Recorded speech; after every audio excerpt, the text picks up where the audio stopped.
Amis passionnés d'astrologie et de sport, je vous souhaite la bienvenue pour cette nouvelle vidéo dans laquelle je vous invite à siffler la mi-temps de nos sujets habituels d'actualité brûlant, de laisser de côté quelques instants le coronavirus pour faire un crochet et un passement de jambes du côté d'un thème beaucoup plus léger et divertissant, mais très passionnant, en tout cas pour les amateurs, le football. Alors pour nous intéresser à ce sport, nous allons utiliser l'exemple du Paris Saint-Germain. Nous allons parler de ses actionnaires, ses dirigeants, son équipe, bien sûr ses joueurs et nous intéresser au côté sportif et surtout au côté humain. Quoi de plus naturel que de parler de football, un sport qui se joue avec les pieds en période où le soleil séjourne en poisson.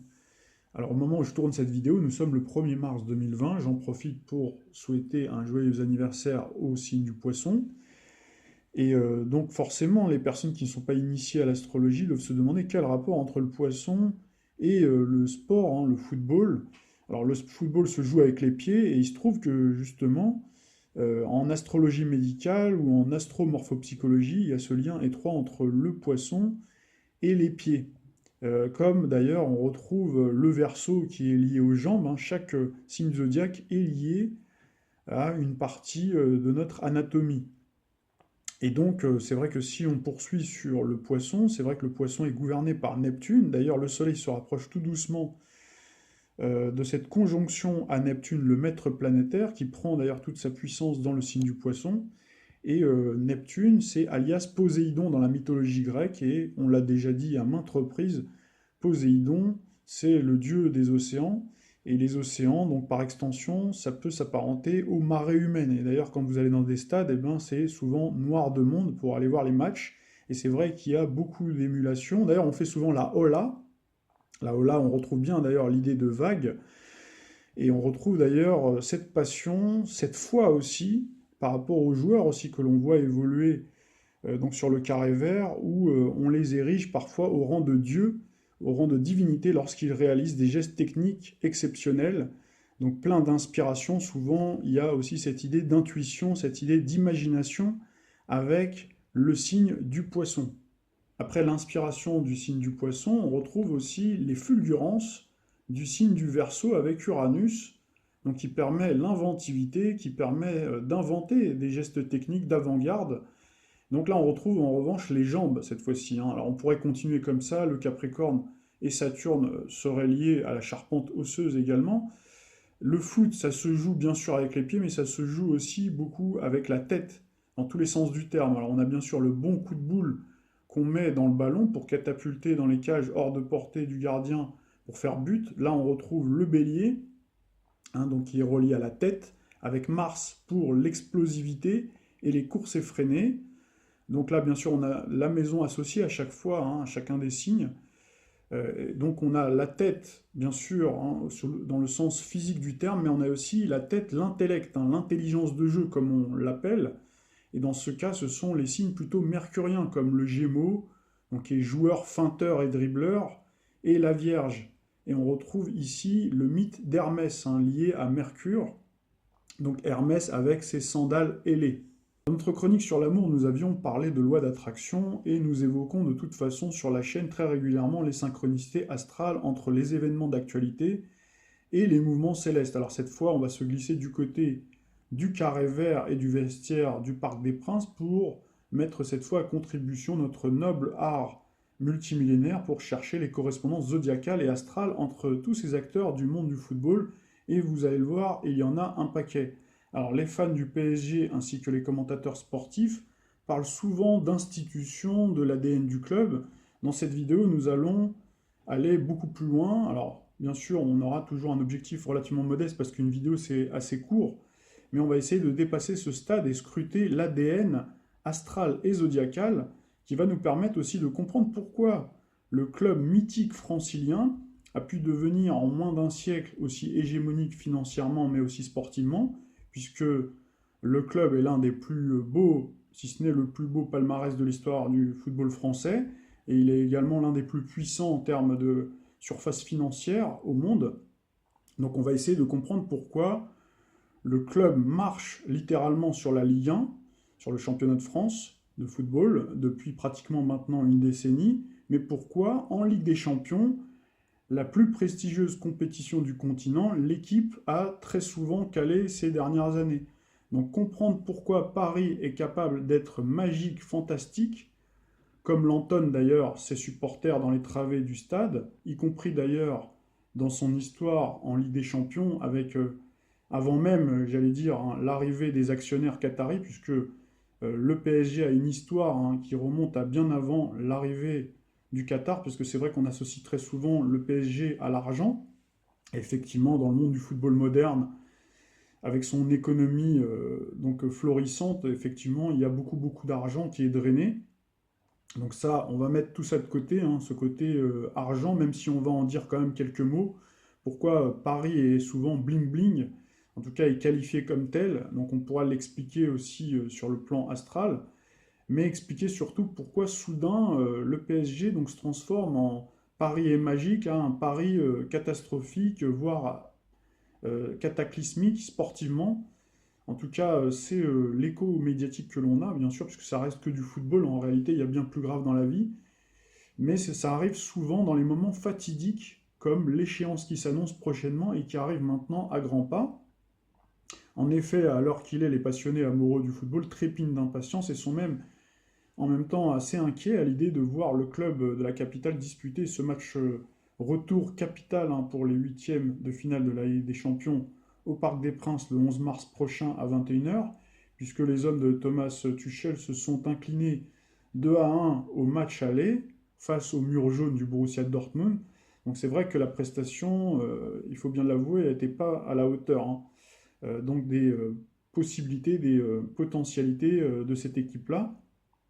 Donc c'est ce qui alimente hein, forcément les réseaux sociaux, les plateaux, des émissions sportives. Donc c'est vrai que l'équipe hein, fut vraiment en demi-teinte, ces joueurs étaient vraiment en dessous de leur capacité et potentialité. Donc ils ont livré en réalité un non-match, mais comme très souvent à cette période de l'année, pour des tas de raisons bien sûr sportives, tactiques, techniques, physiques, mais aussi mentales et émotionnelles. Et c'est là où l'astropsychologie peut s'avérer une ressource non négligeable, voire précieuse, pour comprendre ce qui échappe généralement au staff, aux coachs, aux observateurs, aux commentateurs sportifs de tout poil, qui se torturent l'esprit pour comprendre l'inexplicable, cette part d'irrationalité qui peut justement s'expliquer ici grâce à nos amis les planètes. Avant d'aborder ce vaste programme qui se fera très certainement en deux parties, puisque j'ai quand même pas mal de choses à dire sur ce sujet très passionnant, donc pour comprendre hein, pourquoi le club de la capitale si hégémonique hein, dans le championnat hexagonal et qui rafle pratiquement toutes les coupes en France, a en revanche beaucoup de difficultés. Donc il a souvent déçu, vécu de très grandes désillusions à ce stade de la compétition, un petit peu comme tétanisé par l'enjeu.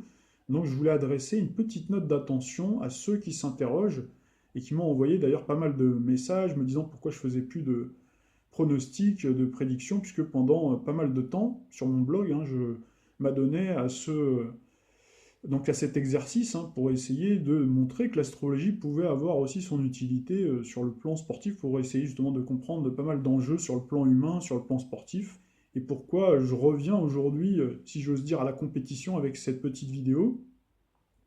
Alors les fidèles de la chaîne le savent, en tout cas ceux qui m'ont suivi, notamment dans ma chronique réalisée juste avant le début du mondial de football 2018, intitulée, avec un petit jeu de mots, qui va se faire éliminer de l'euro en premier, l'Italie, la France ou l'Allemagne. Bien sûr, c'était un sujet économique et financier, donc monétaire.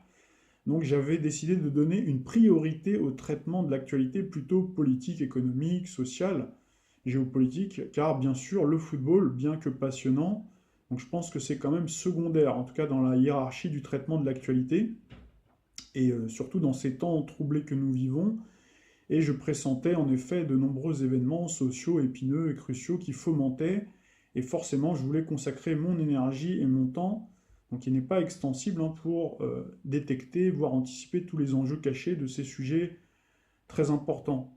Alors il me semble qu'on a fait quand même un travail de fond important, il reste bien sûr beaucoup à dire, beaucoup à faire, surtout vu le climat délétère du moment, où d'ailleurs il est même question, avec ce coronavirus d'ailleurs, d'annuler peut-être certaines compétitions ou rassemblements sportifs.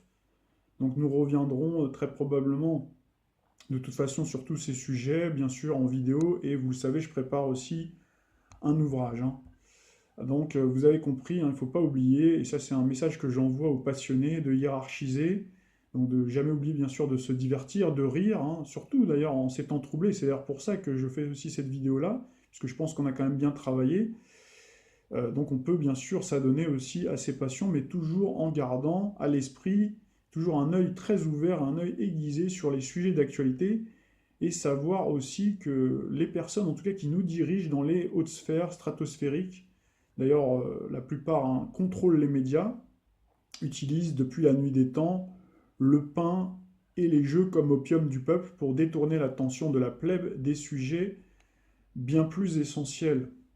C'est là où on en revient justement à notre sémantique astrologique et zodiacale, puisque le poisson est réputé justement avec Neptune pour cette accoutumance, hein. Donc on parle là d'opium du peuple, et effectivement, le football de très haut niveau, hein, qui est aussi du football spectacle, donc n'a pas été choisi au hasard, justement, hein, donc pour divertir, pour détourner l'attention et pour faire en sorte que les gens, en fait, finalement, soient complètement accros à ce sport-là. Et donc, normalement, il doit, pour moi, rester à sa juste place, mais tout est mis en œuvre, hein, notamment au travers des médias, pour créer des polémiques, pour créer des tempêtes dans un verre d'eau, très souvent, alors que ça reste que du sport, finalement.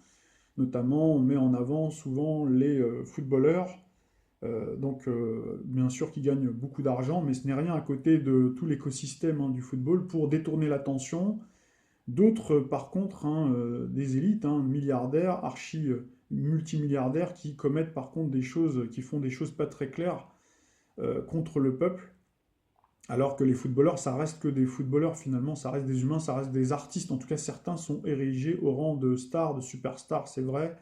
Ce sont des artistes tout simplement, donc ils gagnent, c'est vrai, beaucoup très bien leur vie. Et c'est vrai que par rapport à un smicard, donc on peut dire que c'est scandaleux, mais en même temps, ils ont beaucoup travaillé et personne, hein, si vous voulez, ils ont un don. Et là, on rejoint le côté poisson. Le poisson, effectivement, c'est le signe aussi du don de soi. Donc c'est-à-dire que ces personnes-là vont aussi se donner beaucoup pour atteindre ce stade d'excellence avant d'arriver et d'être adulé comme ça par la foule. D'ailleurs, souvent adulé et conspué très vite, hein, ça tourne très très vite. D'ailleurs, comme l'océan, hein, vous avez les eaux douces, les eaux clémentes, les eaux turquoises, et puis soudain, c'est la tempête, alors qu'on ne s'y attendait pas. Et c'est exactement ce qui se passe pour les footballeurs. Donc il y a beaucoup, beaucoup de travail, et moi je connais très bien, relativement bien en tout cas, le monde du football, et le sport en général. Je sais que pour arriver donc, à de telles performances, eh bien, effectivement, il faut beaucoup travailler, et il y a beaucoup de concurrence, et il y a un aspect mental, un aspect émotionnel. Donc il faut savoir gérer, donc c'est pour ça qu'il faut savoir jouer bien sûr avec les pieds, mais aussi savoir gérer.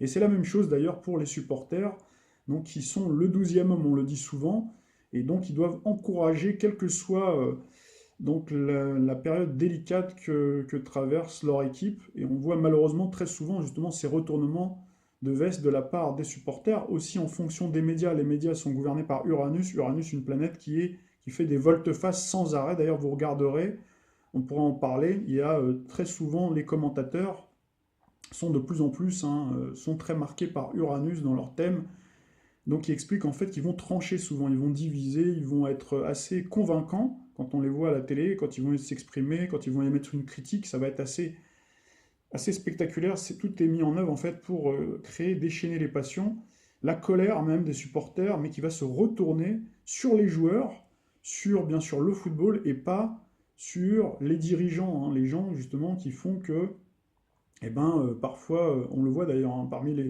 les passionnés de football, il y a bien sûr de tout aujourd'hui, mais il y a aussi beaucoup de gens hein, qui sont au SMIC, qui sont au RMI, et qui ne vivent que pour le football, souvent délaissant d'ailleurs parfois, donc par passion bien sûr, hein, leur famille, pour faire des kilomètres, et par procuration finalement, hein, ils vont vivre tout par procuration sur les joueurs de foot. Ils vont leur mettre finalement une pression, et eux-mêmes se mettent une pression, et lorsque ils n'ont plus le destin en main, si vous voulez, puisque le football, comme vous savez, ça va, ça vient. Donc s'il y a une victoire, ils vont être heureux, donc ils vont être euphoriques. Donc là, on retrouve l'euphorie, comme quelqu'un qui vient de se shooter.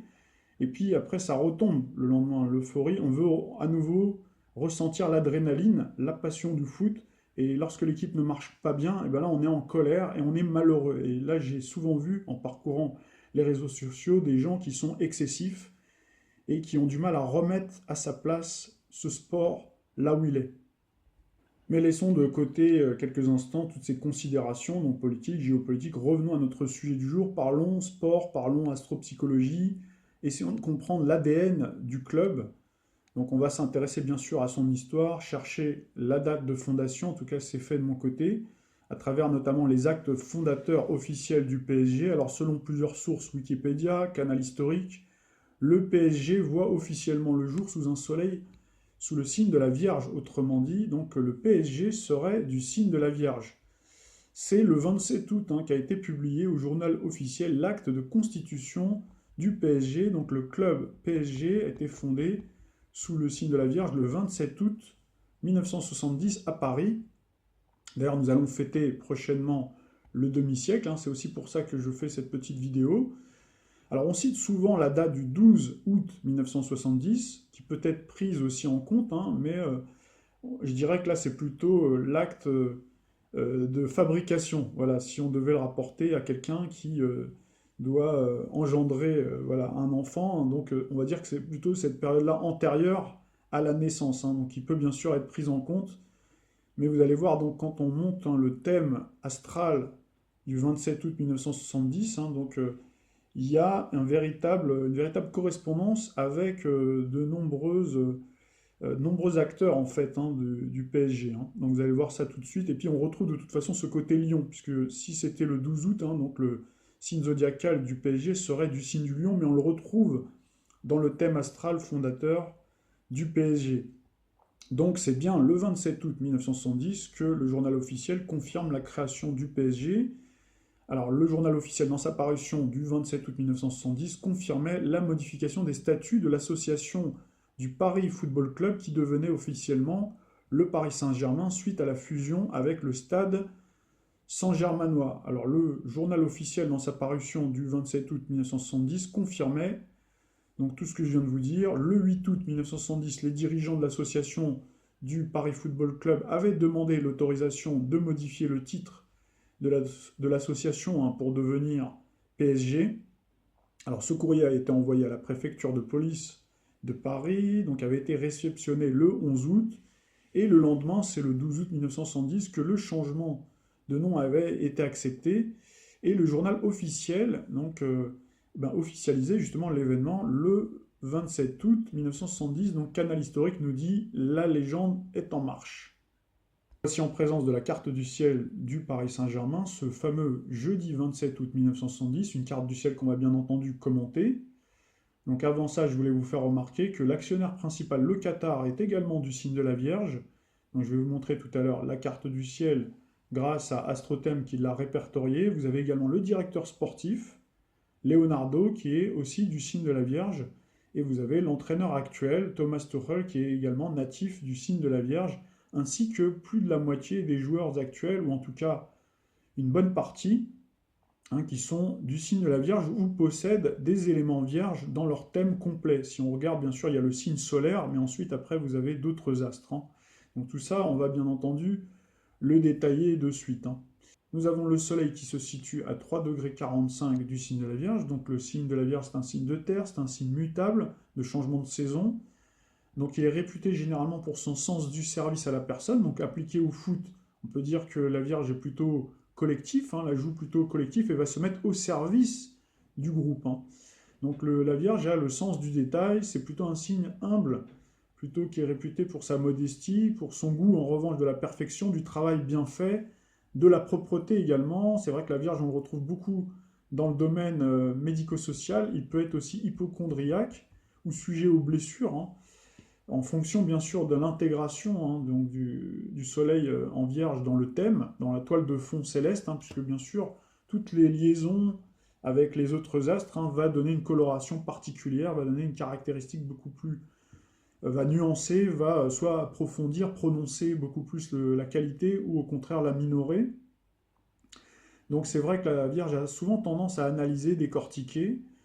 Il arrive d'ailleurs souvent à la Vierge d'asséner des critiques acerbes, des critiques sévères sur ses propres qualités, en tout cas sur les autres, mais aussi sur ses propres qualités qui peuvent amener certaines personnes à douter au bout d'un moment, puisqu'à force d'analyser, on décortique, et on finit finalement par se perdre dans les détails et toujours trouver voilà, le côté à moitié vide, hein, de la bouteille finalement. On se reporte beaucoup sur cet effet de loupe, sur ses défauts, et on peut même être amené à être inhibé parfois, hein, dans certaines conditions. En tout cas, ça amène souvent la Vierge à travailler dur, à se préparer souvent à l'avance pour finaler son travail et éviter les déconvenus. Contrairement justement aux signes du Sagittaire, le signe du Lion, le signe du Bélier par exemple, qui sont des signes de feu, hein. Ce sont des signes beaucoup plus spontanés, beaucoup plus confiants, hein, beaucoup plus fonceurs, et qui sont d'ailleurs réputés beaucoup plus sportifs, puisque la Vierge, c'est pas a priori le signe le plus sportif du zodiaque, c'est plutôt un intellectuel, c'est pas le signe qui va être leader, c'est le signe qui va être plutôt collaborateur, donc comme je disais, qui se met au service. Donc là, vous avez quelques premiers éléments de réponse. Pourquoi? Donc certains détracteurs du PSG disent aussi pas sûr de gagner, hein. Souvent, ils font ce jeu de mots-là, PSG, pas sûr de gagner. Donc on retrouve bien là le manque de confiance de la Vierge. Mais bien entendu, il y a les autres aspects avec les planètes qui vont contrebalancer. D'ailleurs, on a donc le Soleil qui forme en revanche un très bel aspect, hein. Là, on voit Soleil qui forme un bel aspect avec Jupiter. Jupiter qui symbolise justement les honneurs, qui symbolise la chance, c'est le gouverneur du Sagittaire, donc ça symbolise la réussite, ça symbolise aussi l'argent. Donc là, on ne peut pas dire que le PSG en soit dépourvu. Donc on retrouve d'ailleurs aussi un semi-carré à Vénus, donc là qui montre le goût du beau jeu aussi. Donc là, on retrouve bien le sens à la fois de la perfection et aussi le goût du beau jeu. C'est-à-dire que Vénus, hein, c'est un astre, c'est l'astre de la créativité. C'est aussi l'astre lié à l'argent. Alors là, il faudrait se reporter à nos vidéos sur les chroniques, hein, toutes les chroniques financières où on a détaillé pourquoi Vénus est associée à l'argent. Donc là, on retrouve ce semi-carré qui montre, c'est plutôt une dissonance, hein, qui montre pourquoi parfois donc le PSG, dans sa façon de manager, a tendance à tergiverser, a tendance aussi à dépenser inutilement. Et on retrouve surtout ce carré à Neptune, justement, Soleil, hein, carré à Neptune. Donc c'est la planète mythique, hein, c'est la planète qui fait rêver. D'ailleurs, ça explique pourquoi le PSG peut enchanter. Et d'ailleurs, le slogan donc du PSG en ce moment, c'est Rêvons plus grand, hein. Donc là, on retrouve bien l'idée de rêve, le rêve incommensurable de Neptune. Neptune, la planète des idéaux. Donc c'est la planète d'inspiration, on l'a dit, la planète de la foule, hein, d'un public nombreux, des raz-de-marée humains.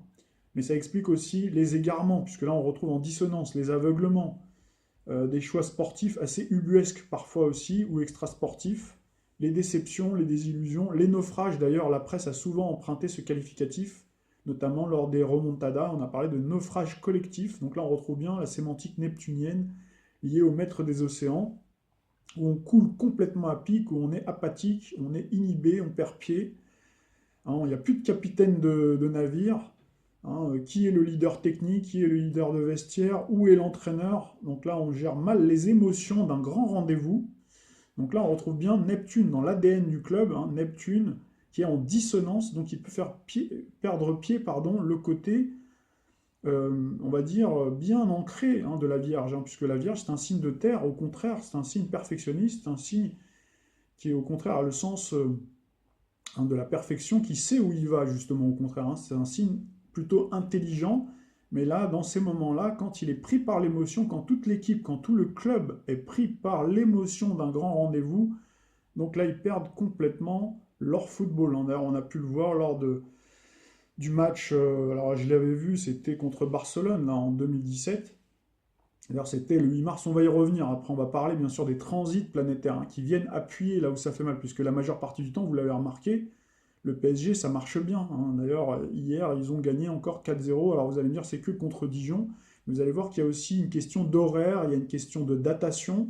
C'est en fonction des dates, en fonction de la position des astres, que forcément, ça met plus de chance, hein, du côté sportif. Bien sûr, les planètes ne font pas tout. Il y a aussi un travail psychologique à faire qui n'est pas fait en règle générale, pas en tout cas pas assez fait, ou avec certains entraîneurs qui peuvent être entraînants, justement, c'est le cas de le dire, qui savent voilà, mettre en valeur, hein, donc bien sûr la psychologie du joueur, hein, qui vont savoir en fonction de tel ou tel joueur, qui vont savoir le manager, etc. Donc là, tout ça, on va probablement y revenir. tout au long de notre développement. En tout cas, voilà, vous l'avez compris, donc on retrouve toute cette sémantique neptunienne, où aussi il est possible qu'on n'ait pas beaucoup travaillé, c'est-à-dire qu'on peut aussi pécher par excès de confiance. Donc là, on va le lier aussi tout à l'heure quand on parlera de Mars en Lion. Donc le lion, justement, c'est un signe qui a énormément confiance en lui, c'est un signe, c'est le signe de l'image de marque. D'ailleurs, je ne l'ai pas dit, le soleil, c'est aussi l'image de marque du club. Ça peut représenter aussi l'image de marque. D'ailleurs, le soleil gouverne le lion. Et on retrouve Mars, la planète des guerriers et des sportifs, on va y venir. Mais terminons sur le soleil. Le soleil, donc toujours avec cette dimension neptunienne, cette coloration neptunienne, où finalement, là, on se juge, tout à coup, il y a le côté tous les défauts que j'ai égrenés de la Vierge qui peuvent ressortir, qui viennent émerger à la surface à ce moment-là, qui étaient complètement cachés, et puis qui viennent émerger un petit peu comme quand on jette dans l'océan. Vous avez vu qu'en ce moment, il y a plein de... On dit que certains endroits dans l'océan ou dans les mers, c'est des véritables poubelles. Parce que les gens jettent à la mer, on ne le voit pas, et puis après, à un moment donné, quand l'océan se retire, là, on voit tous les détritus. Et bien c'est pareil un petit peu avec le PSG, parfois. Malheureusement, il y a ce côté-là. Et puis Neptune symbolise aussi le sommeil, la nuit. Et c'est vrai que Neptune symbolise l'alcool. On a dit tout à l'heure même, bon, la drogue, il n'y a pas, a priori, heureusement, je pense, de drogue du côté du PSG. On ne sait pas, en tout cas, on ne sait pas tout, mais c'est plus voilà, l'alcool, la fête, la nuit, où on se laisse un petit peu aller, où parfois on est peut-être moins discipliné, puisque la Vierge est plutôt disciplinée. Or là, avec Neptune, donc là on parle notamment sous l'ère Neymar des fêtes d'anniversaire jusqu'à pas d'heure, mais c'était valable également dans d'autres ères, l'ère de Vampeta à Ronaldinho, donc souvent l'ère des Sud-Américains. Donc là on retrouvait aussi beaucoup la tentation d'aller en boîte de nuit. C'est beaucoup plus facile forcément d'aller en boîte de nuit dans un club qui est situé proche de la capitale, donc qui est situé en tout cas à Paris, où vous avez plein de clubs, de nightclubs, de boîtes de nuit, de tentations que quand vous êtes à Manchester par exemple, dans la campagne anglaise, donc à part de s'entraîner, il n'y a rien d'autre à faire, et la nuit, donc vous avez qu'à aller donc dormir, quoi.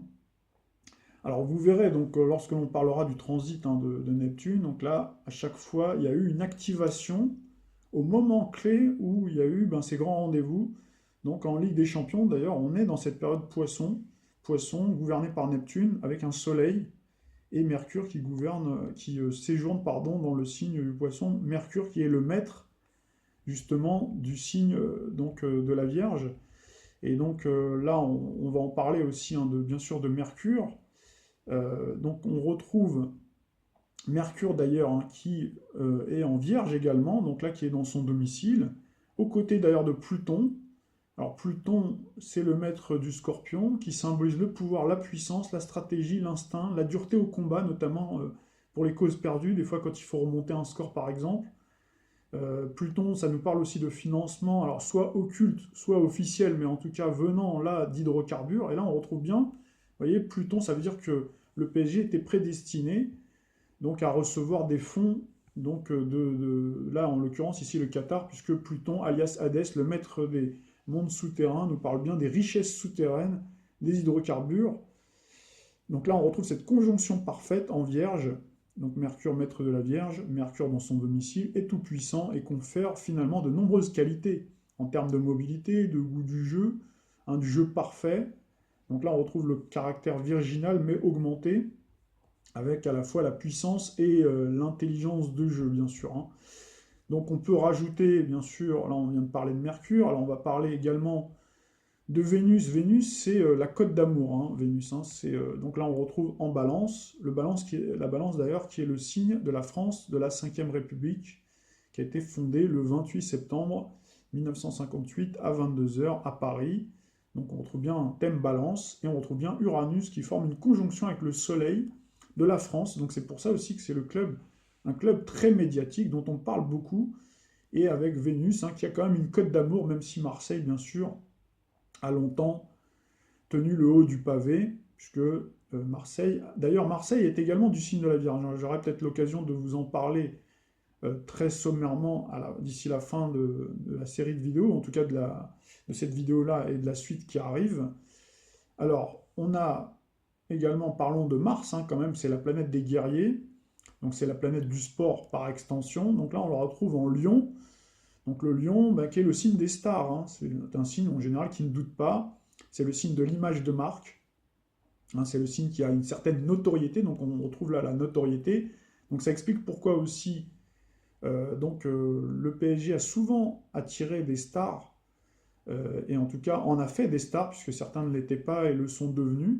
Donc le lion, c'est un signe flamboyant, mais ça peut être aussi un signe qui a le goût du luxe, qui a le côté bling-bling, et qui peut justement, avec ce mélange, cette alliance entre Vierge et donc le côté lion, où on retrouve en fait parfois ce côté alternance entre j'ai pas confiance, donc là, le manque de confiance de la Vierge, et j'ai trop confiance, et je joue le côté un petit peu sénateur, le côté un peu seigneur, où je veux pas, si vous voulez, face à certaines équipes, je vais les prendre un petit peu de haut, je vais les mésestimer, et je vais pas mouiller suffisamment le maillot pour me battre, quoi, pour me battre suffisamment. Peut-être aussi par peur, puisque là on retrouve le carré à Saturne, par peur aussi de se faire battre par plus petit, vous voyez. Donc il peut y avoir aussi ce côté-là, il y a ce mélange qui est un petit peu étrange, qui peut faire que parfois le PSG va se retrouver confronté, alors soit justement il va surestimer un adversaire, et donc il va se mettre la pression, et donc là l'émotion empare tout le club et il va perdre. Donc là si par exemple il joue contre certaines équipes où il est censé être le favori, où il est censé être le favori pour gagner, donc il va se mettre une pression qui va faire qu'il peut perdre contre une équipe beaucoup plus faible, mais qui va être beaucoup plus unie, beaucoup plus...